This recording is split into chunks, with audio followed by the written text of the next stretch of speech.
Okay, so first of all, thank you for the invitation to be here today. I feel honored to be invited to an OSU meeting like this and to get to present with the rest of the group. So as Brian stated, I'll start with introduction of myself. I am an associate professor with Texas A&M AgriLife Research in Lubbock. I also have a joint appointment with Texas Tech University. I work a lot with some of our other cropping systems faculty within the AgriLife system, Paul DeLon, who is in Vernon, and Wayne Keeling, who's also here in Lubbock. And then the research that I'm going to be discussing today that we've been conducting for the last 5 years is part of a graduate student's project, Joseph Berg. And so today I'll really be focusing on looking at carbon dynamics and carbon storage potentials within cotton cropping systems specifically.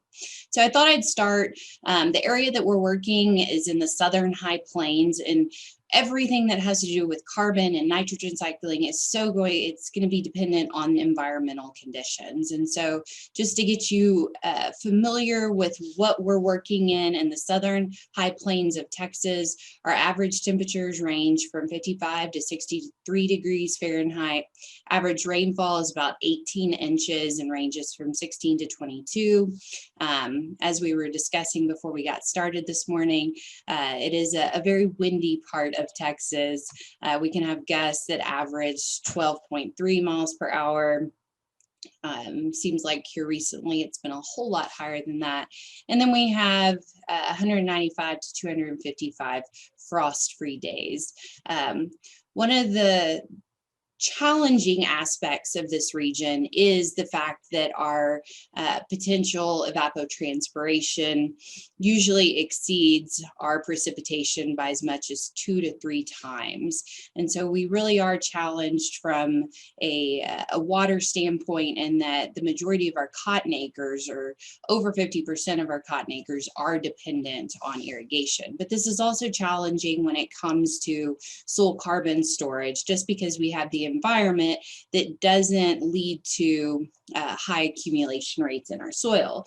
And so we've been working, like I said, for the last 5 years in 2 different systems that represent 2 different benchmark soils in the southern high plains of Texas. The first one that I'm going to discuss is north of Lubbock in Hale County. And then the second one that I'll be discussing is in Lamesa in Dawson County, which is about 60 miles south of Lubbock.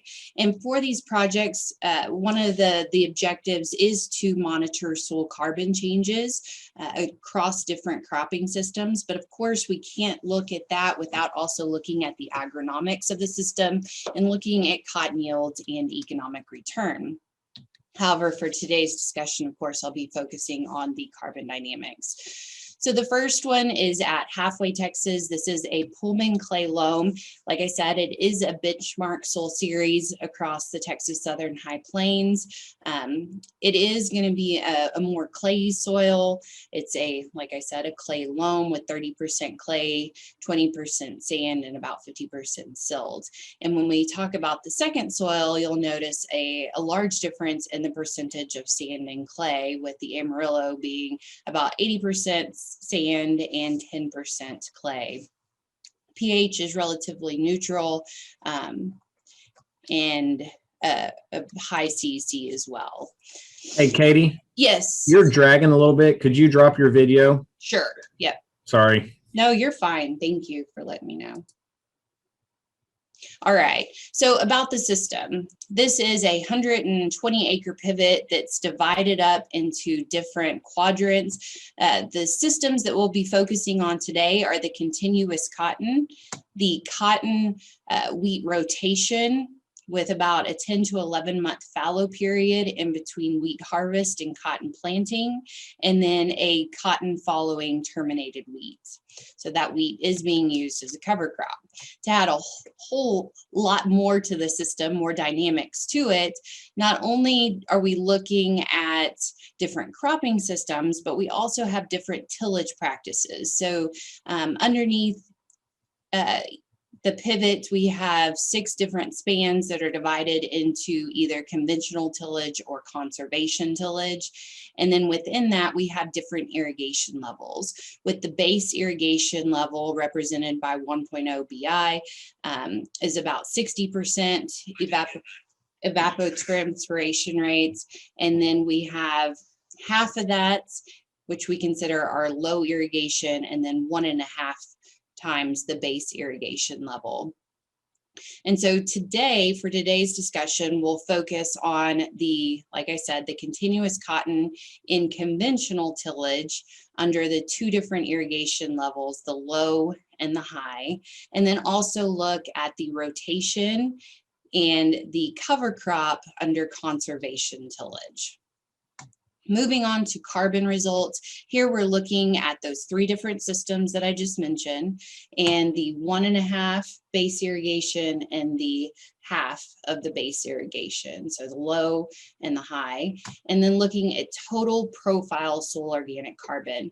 When we collect soil samples, we collect them to a 36-inch depth and then divide it in 2 different depth increments. So 0 to 6 inch is represented in the maroon, 6 to 12 in the gray, 12 to 24 in the blue, and 24 to 36 in the green. So the first thing you'll notice is that we do see some separation within each of the irrigation levels between the cropping systems.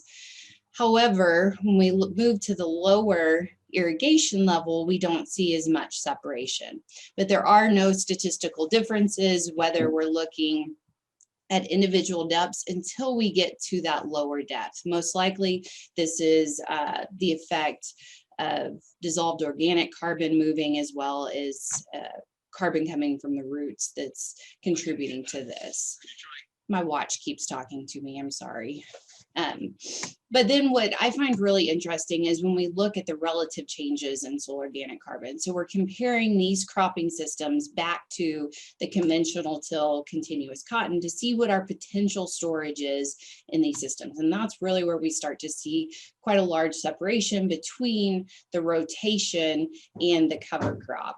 So with the rotation, over this 7-year period, so these systems were established in 2013, we have managed to increase our organic carbon with the rotation under the higher irrigation level by about 1.5 tons per acre. Whereas with the cover crop, it's much less. It's less than 0.5 ton per acre. And then with the lower irrigation level, we've seen some increase in organic carbon over a 7-year period with the rotation. However, we have a decrease in organic carbon compared to that conventional till system. And most likely that goes back to the fact with that lower irrigation level, we're not able to produce high biomass cover crop that is contributing to that system. And as I said, I can't talk about organic carbon without also looking at some of the agronomics of the system. So here we're looking at lint yield and comparing the cotton wheat rotation here on the left to the wheat cover crop on the right in both 2018 and 2019. And also comparing the conventional till with the reduced till or the conservation tillage. And consistently what we see, at least in the cotton wheat rotation at the base irrigation level, is that we do see slightly increased lint yields with the reduced tillage. However, with the wheat cover crop system, there's no difference between tillage. Of course, we do see an increase in yields with an increase in irrigation level, but it does plateau at the base irrigation level with not much increase or any at all when it comes to that higher irrigation level. And when we compare the 2 systems on average, in 2018, we really didn't see much of a difference between the wheat cover crop and the cotton wheat rotation. However, in 2019, which was a little wetter year than what we had in 2018, we did see about 100-pound lint yield increase with the rotation compared to the wheat cover crop. So moving on to the next set of systems that I'm going to talk about, which are in an Amarillo fine sandy loam. There's two different systems here that I'm going to discuss. The first one was established in 2014, and it's very similar to what we've been discussing at the halfway farm, where we have a continuous cotton conventional tillage system compared to continuous cotton with a rye cover using no tillage. And then also the cotton wheat rotation. Like I said, very similar to the halfway location. The biggest difference is going to be the soil series as well as irrigation capacity. It's much greater at the halfway location compared to the Lamesa farm. And often what you hear when it comes to carbon dynamics is, well, you just have to be patient. You have to give it time. And so a lot of people, when presenting this type of research, if it's only been in place for 5 to 10 years, it's not long enough. However, we have a location also in Lamesa that was established in 1998. And so we're going on 23 years, and I think you'll be quite surprised with the data that I have to show for that. So like I mentioned, it is an Amarillo fine sandy loam, also a benchmark soil series for the Texas Southern High Plains. Over 50% of our acres, cotton acres specifically, are an Amarillo fine sandy loam. Big difference in the percentage of sand and clay that we have at this location, with 80% sand, 10% clay, compared to the halfway location, which I believe was about 20% sand. So very different potential as far as carbon storage. So next we'll move on to the carbon data, again, presented very similarly to what we saw with the halfway data, where we have total profile organic carbon to a 36-inch depth. These samples were collected prior to planting cotton in 2020, again, at 4 different depths down to a 36-inch depth. Very different results than what we saw at the halfway location, where we do see a slight increase in the amount of carbon that's being stored with the cover crop compared to the rotation. So if we jump over to the figure on the right that's showing the relative changes in profile soil organic carbon, remember at the halfway farm or location, we were seeing an increase in organic carbon with the rotation compared to the cover crop, and much greater where we had a greater irrigation capacity compared to, there was to the higher irrigation level compared to the lower irrigation. Results are very different here. We have a greater amount of carbon being stored with the cover crop compared to the rotation in both of the irrigation levels, the high and the low, and we have a slightly greater storage of carbon with the lower irrigation level compared to the higher irrigation level. So that's something that I definitely think is worth discussion. My instinct is telling me we just don't have the irrigation, at least during that decomposition phase, and so we are probably capturing quite a bit of below ground root carbon when we are measuring these soil samples, which I think we'll hear a little bit more about when it comes to sampling and analysis. Again, can't talk about the carbon without yields. So at the Lamesa site, we continuously see on average there's a reduction in cotton lint yield with the continuous cotton rye cover, about 11% on average reduction with the cover crop compared to the conventional continuous cotton system. And then we see about a 14% increase with the wheat cotton rotation. So moving on to the longer term study that was established in 1998, the samples, the data that I'm presenting today was part of a different study, so the depth increments are slightly different, but I feel like with our different depth increments, we might have more sensitivity because it is a 0 to 2 inch sample, 2 to 4 inches, 4 to 14, 14 to 30 inches, and 30 to 40 inches. Here we have our conventional tillage system compared to a mixed species cover, no tillage, and a rye cover, no tillage. But then we also have a native site. So part of an NRCS contract that we were working with, we identified an Amarillo fine sandy loam soil that had not been plowed according to NRCS records for at least 80 years, but that was as far back as their records went. And so we thought it'd be a good comparison to compare back to these cover crop systems and see how we're doing compared to a natural native system. And looking at the soil organic carbon, I would say we're doing just as well in our managed systems compared to the native system as far as storage potential.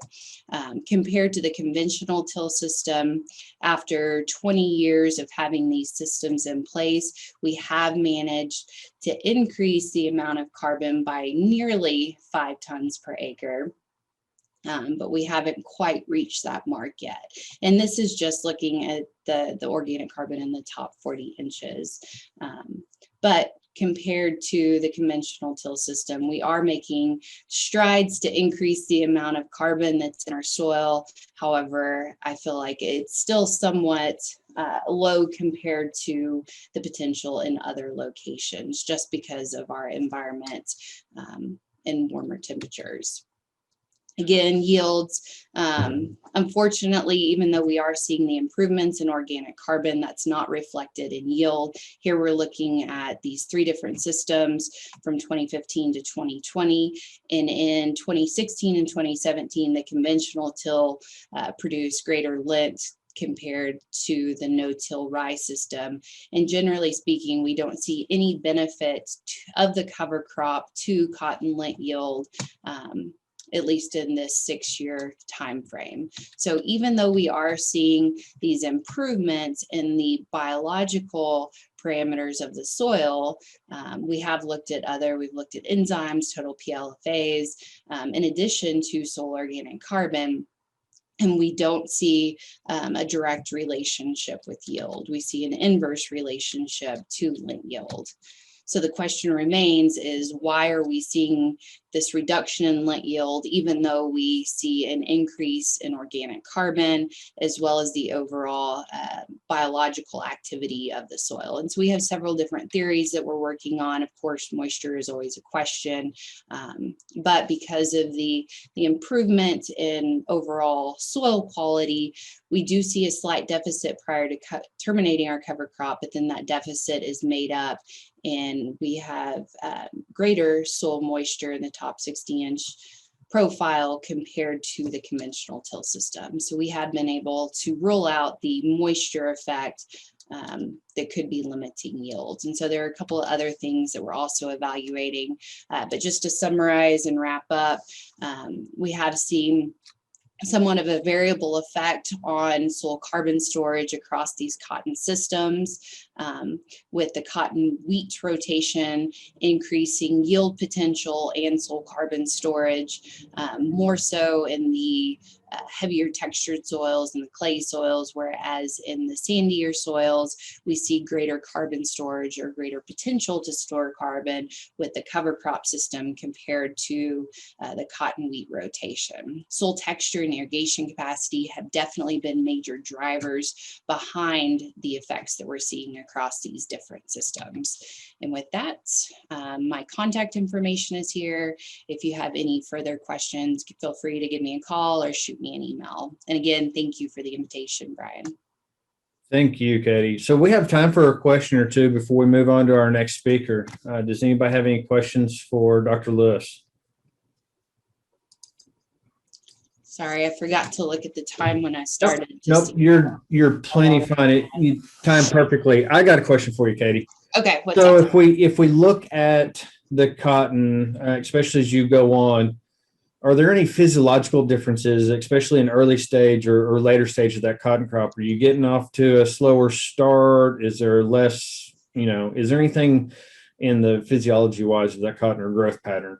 Yeah, so I would say 9 times out of 10, the cotton looks a lot healthier in the cover crop compared to the conventional till. Because if we think about early season, it normally has a pretty rough start here to begin with winds and temperatures. And so the cover crop does add a lot of protection. I personally think, and I didn't get into this just because I wasn't sure on the amount of time that I had, but I really think that we have some nitrogen limitations, especially in the sandier soils, where we are adding large amounts of cover crop residue to the system. Usually we produce anywhere from 4,000 to 5,000 pounds of biomass, above ground biomass.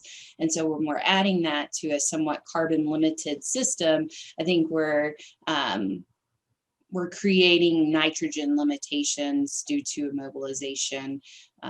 And all of these plots are being fertilized the same, so we're not accounting for any potential immobilization that may be occurring early on. Well, that makes sense. If you've increased organic carbon by that level, you've had to significantly tie up large amounts of nitrogen to balance that. All right. Well, thank you very much. We'll have time later for more questions with Dr. Lewis.